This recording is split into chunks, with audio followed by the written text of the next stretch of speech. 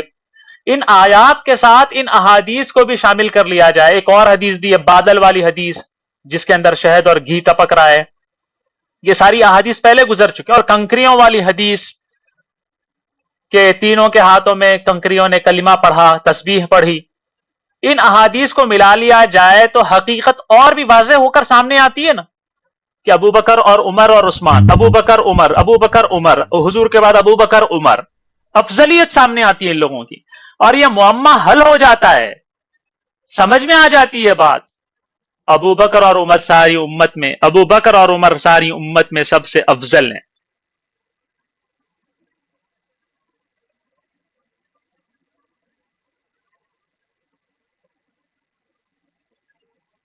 اور اس افضلیت کی بنا پر حضرت ابو بکر اور حضرت عمر، حضرت علی اور حضرت عثمان سے پہلے خلافت کے مستحق تھے۔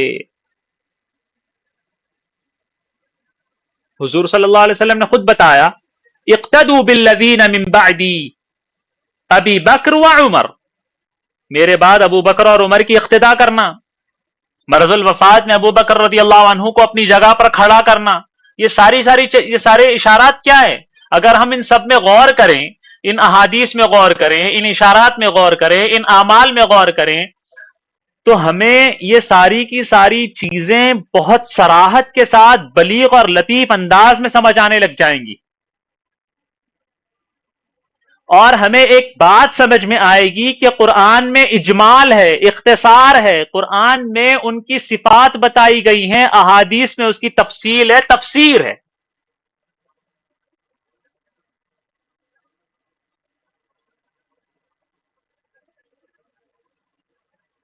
ساری باتوں کا خلاصہ یہ ہے کہ جس طرح حضرات انبیاء امت پر فضیلت رکھتے ہیں، پوری امت پر افضل ہیں وہ، اور اس کی وجہ کیا ہے؟ اس کی وجہ یہ ہے کہ یہ اللہ تعالیٰ کی تدبیر کا حصہ ہیں، ان کے ذریعے عالم کی اصلاح ہوتی ہے۔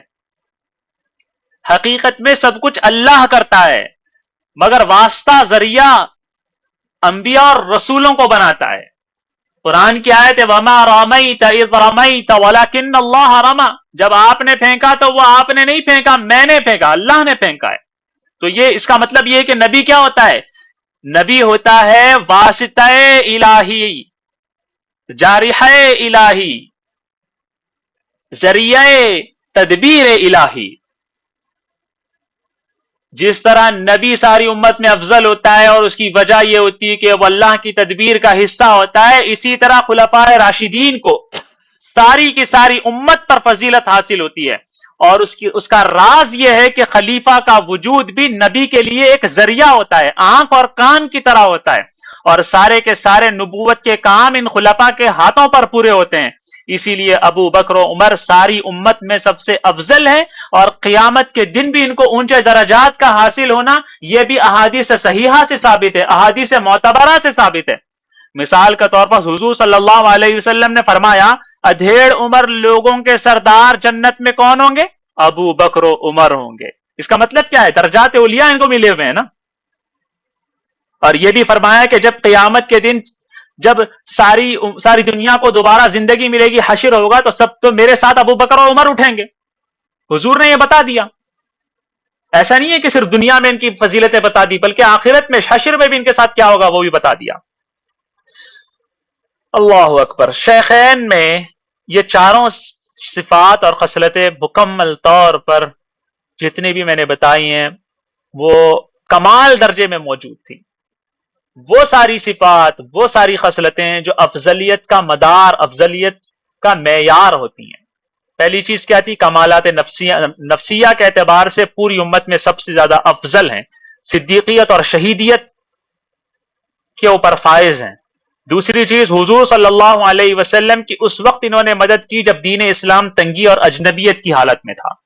تیسری چیز خلفائے شیخین، یہ جو ہیں خلفائے شیخین ابو بکر و عمر، ان کے ہاتھوں پر حضور صلی اللہ علیہ وسلم سے وعدہ کیے ہوئے مطلوبہ کام پورے ہوئے تھے۔ چوتھی خصلت یہ ہے کہ شیخین کا قیامت کے دن اعلیٰ درجات پر فائز ہونا خود ان کی زندگیوں میں ثابت ہے۔ میں کہہ رہا تھا یہ ہے شیخین کی افضلیت کی پہلی دلیل، قرآن اور حدیث سے ہم نے ثابت کیا۔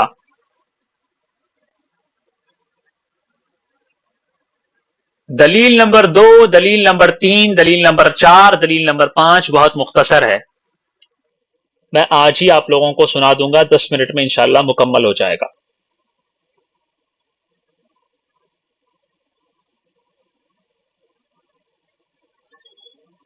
پہلی دلیل کیا تھی؟ قرآن و حدیث سے متعلق تھی۔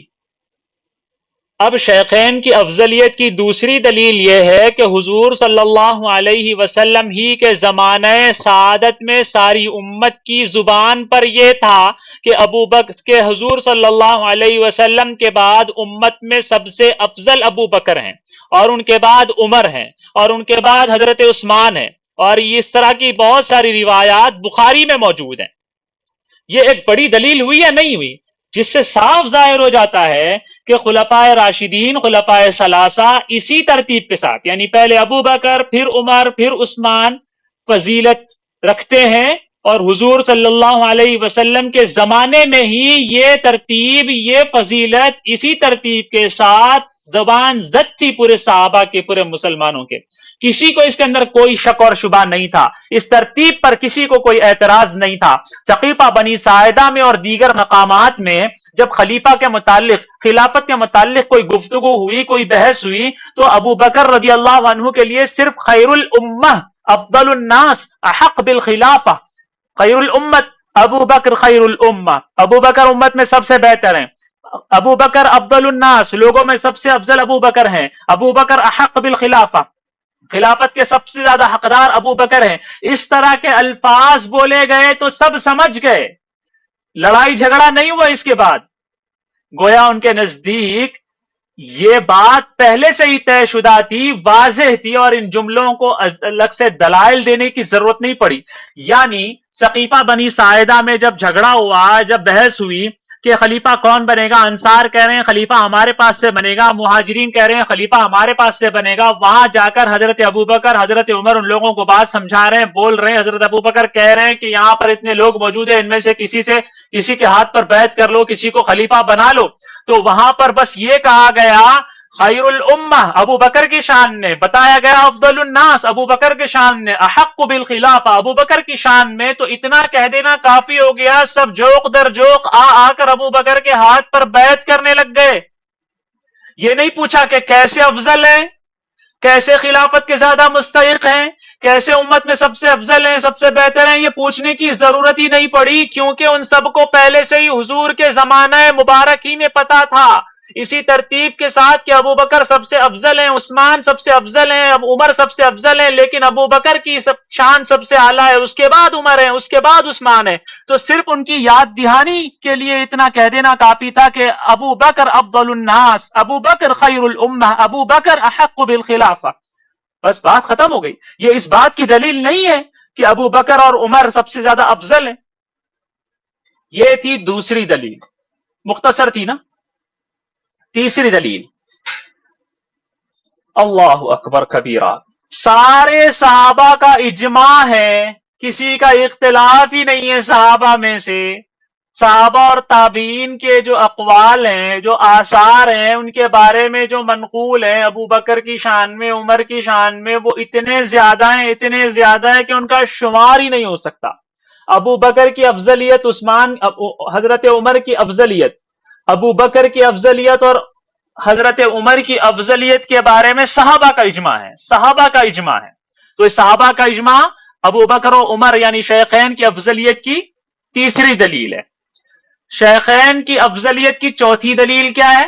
شیخین کی افضلیت کی چوتھی دلیل یہ ہے کہ اب سنو، یہ مزے کی بات ہے. جب حضرت عثمان رضی اللہ عنہ خلیفہ بن رہے تھے، یعنی حضرت عمر کا دور خلافت بھی ختم ہو گیا، حضرت عثمان خلیفہ بن رہے تھے اور خلافت کی بیعت لے رہے تھے.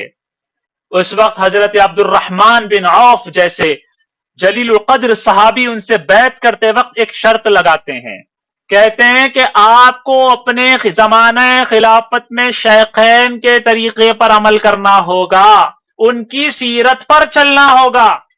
یعنی آپ خلیفہ بن رہے ہیں تو آپ خلیفہ کیسے بنیں گے؟ جیسے ابو بکر بنے تھے، جیسے عمر بنے تھے، ان کے طریقے پر چلنا ہوگا. سارے صحابہ اور سارے تابعین کے مجمع میں حضرت عثمان غنی رضی اللہ عنہ کے ہاتھ پر اس شرط پر بیعت کی گئی، اور سارے صحابہ نے، سارے حاضرین نے اس بات کو تسلیم بھی کیا کہ ہاں ابو بکر کے طریقے پر، عمر کے طریقے پر، ان کی سیرت پر. یہ شیخین کی افضلیت کی کتنی بڑی دلیل ہے. اس لیے کہ خلیفہ کو یہ نہیں بتایا جاتا کہ اپنے سے کم درجے والے خلیفہ یا اپنے سے برابر درجے والے خلیفہ کے طریقے پر چلو، نہیں، یہ کہا جاتا ہے کہ تم سے افضل لوگوں کے طریقے پر تمہیں چلنا ہوگا. ایسے ہی ہوگا نا، بچوں سے کہا جاتا ہے جو فیل ہو گیا اس کے طریقے پر چلو، ویسے پڑھائی کرو، نہیں، کہا جاتا ہے جو فرسٹ رینکر ہے نا اس کے طریقے پر پڑھو، اس کے طریقے پر تیاری کرو. تو یہاں پر عبد الرحمن بن عوف نے حضرت عثمان سے بیعت جب وہ کر رہے تھے تو اس وقت انہوں نے ایک شرط لگائی کہ آپ کیسے رہیں گے، میں آپ کے ہاتھ پر خلافت کی بیعت کر رہا ہوں، آپ کو خلیفہ تسلیم کر رہا ہوں، آپ کا وفادار بن رہا ہوں، تو آپ کو بھی حضرت شیخین کی طریقے پر چلنا ہوگا اور ان کی سیرت پر چلنا ہوگا. یہ حضرات شیخین کی افضلیت کی ایک بہت بڑی قطعی دلیل ہے. پانچویں دلیل شیخین کی افضلیت کی حضرت علی کرم اللہ وجہہ کہ وہ اقوال ہیں جو ان سے ثابت ہیں کہ وہ اپنے عہد خلافت میں منبر پر کھڑے ہو کر خلافت کی ترتیب کو بیان کرتے تھے، افضلیت کے درجات کو بیان کرتے تھے، شیخین کی افضلیت کو بیان کرتے تھے. اور جو لوگ کسی غلط فہمی کی بنا پر اس مسئلے میں اختلاف رکھتے تھے کہ ابو بکر افضل نہیں ہے، عمر افضل نہیں ہے بلکہ علی افضل ہیں، تو ان کو ڈانٹتے ڈپٹتے تھے، زجر و توبیخ کرتے تھے. اس وقت سارے فقہا صحابہ موجود تھے، کسی نے بھی اس بات کا انکار نہیں کیا تھا حضرت علی سے. اس بارے میں سارے صحابہ، سارے تابعین کے اقوال حضرت علی کے متعلق اتنے ہیں کہ وہ تواتر کی حد تک پہنچے ہیں. یہ پانچوں دلیلیں ہم نے آپ کے سامنے پیش کی. میں ایک چھوٹا سا خلاصہ پیش کرتا ہوں، اس کے بعد اب اپنی بات کو ختم کرتے ہیں. ساری باتوں کا خلاصہ کیا ہے؟ نبوت کے بعد سب سے زیادہ افضل حضرت ابو بکر صدیق اور حضرت عمر فاروق رضی اللہ تعالی عنہما ہیں. اور اس بات کے اوپر، ہمارے اس جملے کے اوپر، ہمارے اس سٹیٹمنٹ کے اوپر قرآن و حدیث گواہ ہیں، اجماع صحابہ موجود ہے، اور اس کے علاوہ تابعین اور صحابہ کے بے شمار اقوال موجود ہیں جن سے یہ بات صاف طور پر واضح ہو کر ہمارے سامنے آ جاتی ہے کہ شیخین صحابہ میں بلکہ خلفائے راشدین میں سے بھی حضرت علی اور حضرت عثمان سے بھی زیادہ افضل ہیں، اور پوری امت میں سب سے زیادہ افضل ہیں. اور حضور صلی اللہ علیہ وسلم کے بعد، حضور صلی اللہ علیہ وسلم کے فوراً بعد پوری امت میں سب سے پہلے خلافت کے یہ دونوں حضرات مستحق تھے. آئی بات سمجھ میں؟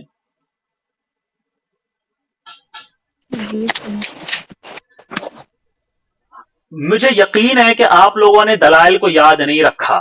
مجھے یقین ہے کہ آپ لوگوں کو اتنی ساری لمبی تقریر یاد نہیں ہوگی، لیکن مجھے اس بات کا یقین ہے کہ آپ لوگوں کو اتنا پتہ لگ گیا ہے کہ حضرت ابو بکر اور عمر کو افضل بنانے کی، افضل سمجھنے کی سازش نہیں ہے ہماری، بلکہ اس کے اوپر قرآن و حدیث و اجماع صحابہ اور تابعین کے اقوال موجود ہیں. ہم ان سے محبت صرف اس لیے نہیں کرتے کہ ہم ان کو پسند کرتے ہیں، یا ہمارا ان سے کوئی ذاتی لینا دینا رشتہ تعلق نہیں ہے، بلکہ یہ دین اور اسلام اور ایمان کا عین تقاضا ہے. ہم ان کو افضل نہ سمجھے تو پھر کسے سمجھیں؟ اب تک ہم نے بچپن سے سنا تھا کہ ہم سنی ہیں، حضور کے بعد سب سے افضل ابو بکر ہیں. آج پتہ لگ گیا شیخین افضل کیسے ہیں.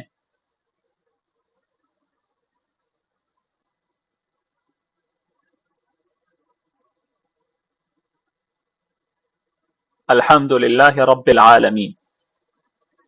آج کے لیے اتنا ہی کافی ہے.